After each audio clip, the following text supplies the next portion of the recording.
Mga idol, ito po yung ating sukat sa ating soundbox na D12 kasi maraming nagtatanong kung ano pong sukat ng ating soundbox na D12. Ayan, for single magnet po mga idol, ang sukat po nito is 26 inches po yung taas. Yan po sa nakikita nyo, 26 inches po yan. 26 inches po yan yung taas. At saka yung haba po mula sa harap papunta sa pit niya is 17 inches po yan mga idol. 17 inches. At saka po yung sa loob po na sukat niyan is 14 inches po. Ayan, naka 14 inches po yan mga idol. Ayan, 14 inches po yan yung sukat niya. Tapos dito naman po sa ating pahalang na ito, yan kung sa nakikita nyo, ang sukat po niyan 6 inches po yan mga idol. Yan, 6 inches po yan. At dito naman po ay 12 inches po ang sukat. Pang D12 nga, kaya 12 inches po. Ayan, 12 inches. So, ito naman yung lalagyan natin ng speaker. 14 by 14 po ito ang sukat mga idol. At siyempre yung brace po niyan, kasi may brace po yan.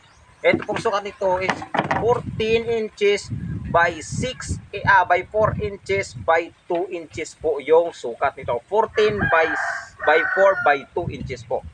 So ganito lang po ang ating gagawin kapag nag-assemble yan. Isusukat lamang po natin itong ating guide dito. Yan. At siyempre guguhitan po, mamarkahan po natin para na sa garon hindi po tayo magkamali sa pag-assemble. Yan, magkabilaan po yan mga idol. Para po pantay po yung ating ginagawang soundbox. Yan. Tapos dito naman po sa harap, ito po yung ginagamit natin na pinagdadaanan ng speaker. Ang sukat po nitong mga idol, 14 inches by 12 inches po. Yan. Sukatin natin. Ayan, 14 by 12 inches po ito. Pang D12 po yan mga idol. Yan.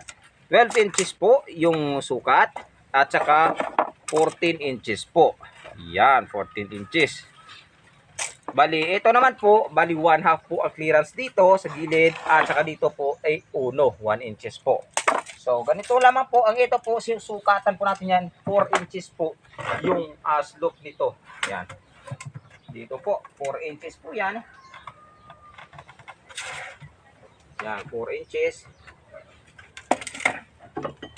Papakita ko po sa mamaya kung ano po itong 4 inches na ito na ating sukat dito sa loob. Kabilaan din po yung ating sukat dapat mga idol. Ito po yung kasagutan sa mga nagtatanong sa atin palagi na ano ang sukat po ng ating soundbox. Kaya ito na po yung sukat natin para inyo pong sundan. Yan, gubitan po natin 4 inches po yung sukat natin. Yan, so una natin i-assemble ito pong speaker, pagkakabitan po ng speaker mga idol. So dahil po 14 inches po ito, hahatiin lang po natin ito sa gitna ng 7 inches po.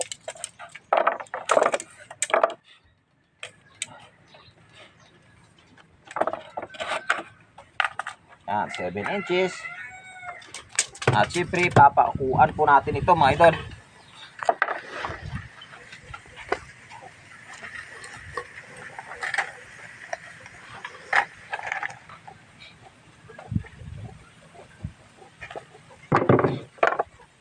Papakuan po natin siya para po ipako natin yung kaninang sukat na pinakita ko sa inyo na 14 by 4 by 2 inches. Dito po natin ilalagay sa ating pinagpakuan. Yan. Siyempre, huwag kalimutan po yung stick wheel para po matibay yung kapit ng ating plywood. Sa mga nagtatanong na naman ulit, kung may magtatanong pa kung ano pong plywood yung ating ginagamit. Yung plywood po na ginagamit natin, 3/4 marine plywood. At kung magtatanong na naman po ulit kung anong brand, ayan, Richmond plywood po ang pangalan ng ating ginagamit na plywood.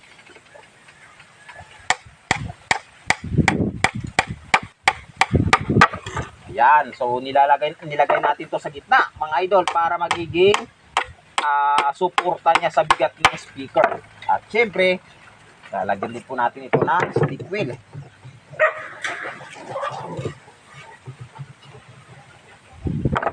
Pasensya na kayo sa aking workplace kasi po hindi pa natapos yung bahay ko at yung paggawaan ko.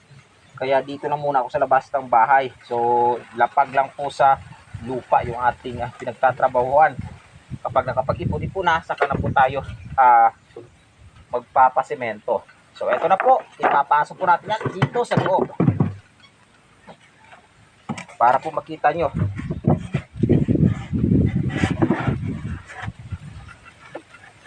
Yan. So, ganyan po yung ating posisyon ng speaker dyan sa loob. Yan. Yan. So, nakikita nyo, may guhit tayo dyan, may guhit tayo dito. Siyempre, sukat na sukat yan. At ipapako po natin yan, mga idol. Para na sa ganun, maging matibay po yung ating speaker. Plywood na paglalagyan ng speaker, mga idol.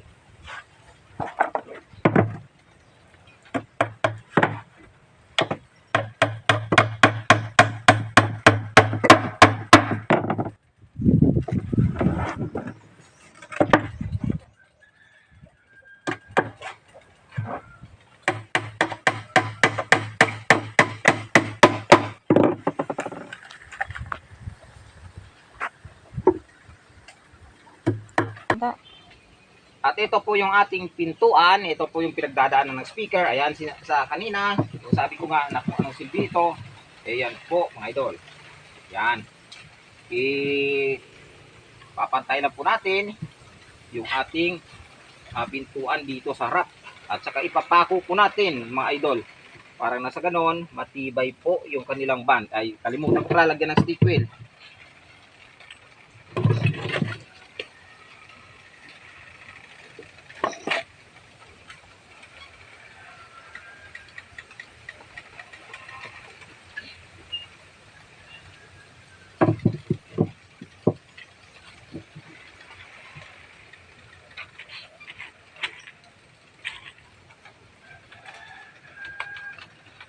Ipapako po natin yan, mga idol, dito sa loob. Ayan, ganyan po yan. Sana na. At ito na po, mga idol, na inuhit ko kanina na 4 inches. Ayan, heto po siya. Dito po ito, ang dulo ng ating pintuan kanina. Dito po yan magli-level sa 4 inches. Nakikita nyo, ayan. Yung 4 inches natin guhit, dyan po natin ipapantayan. At syempre, papakuan po natin para maging matibay po. Yan. So, ito mga idol, susukatan na lang po natin ito, yung dito, takip dito. Ayan. Bali, ayan, 8.5.2 po yung sukat niya. So, tatabas tayo ng plywood para sa 8.5.2 po dito, mga idol. Yan, wait lang, mga idol. Ito na yung ating sinukat na 8.5 by 14 inches. Yan, ilalagay natin dito sa loob para maging takip niya, mga idol.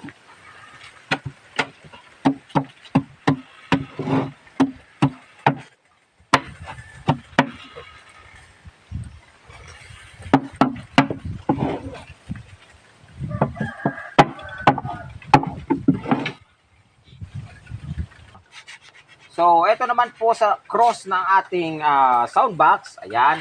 Ang sukat po nito, mga idol, 8 inches po ang lapad at saka 4 inches po dito yung taas niya. Ayan. So, ito na po yung aking sinukat na pang vertical para po na sa ganun may isalpak na po dito natin. Ayan. So, tatabasin na lang natin ang circular. So, mga idol. So, ito na yung cross ng ating sound box na D12, mga idol. Ayan. So, ikakabit na po natin ang sukat po ng cross ng ating D12 idol, 8 inches by 14 inches at ito po 6 inches by 14 inches po. Yan. So ilalagay po natin ito dito sa loob. Yan, parang cross. Yan. At siyempre isisintro po natin to, mga idol, dahil po sa 14 inches po ito, susukatan po natin ito ng 7 inches sa gitna para maisintro na po natin yung ating sound box. Yan, so eto na po yung ating D12 sound box, mga idol. Yan, so tapos na siya, buo na. Yan, sa nakikita nyo. Buong buo na. Ito na po yung pento na pagdadaanan ng ating speaker. Yan, baliktad. Yan. So, ganyan po siya mga idol, yung ating soundbox na D12. So, masilya na lang po ang kulang mga idol at tapos na po.